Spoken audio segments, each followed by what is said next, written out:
الله أكبر. Somaliland ha noolaato. Somaliland ha noolaato.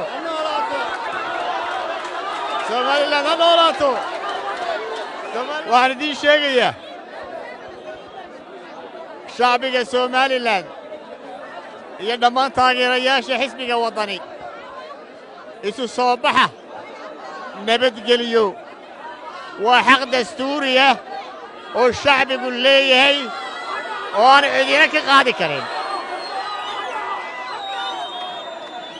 isu soo baxa nabadgeliyo ee dastuurku jideeyey wuu qabsoomayaa anaana hogaaminaya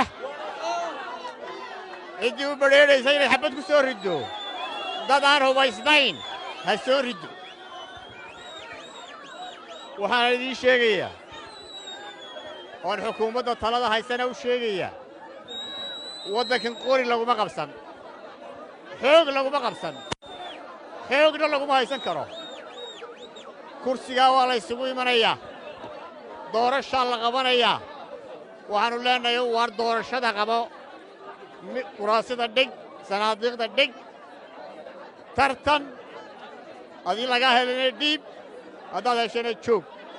wax ka badani ma jirto, muddo kordhini ma jirto. maanta waxaa dhacay waa ka war haysaan. komishankii doorashooyinka qaranka wuxuu ku guulaystay muuse biixi inuu xabad u tanaasuliyo oo lagu khasbo inay tanaasulaan.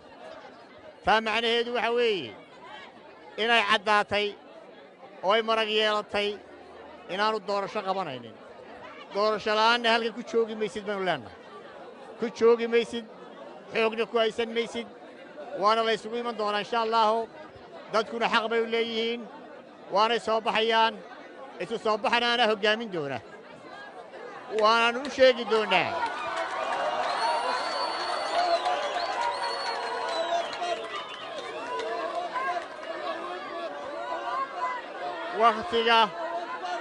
wakhtiga iyo goobaha waynu ku wargelin doonnaa haddii ilaahay ka dhigo.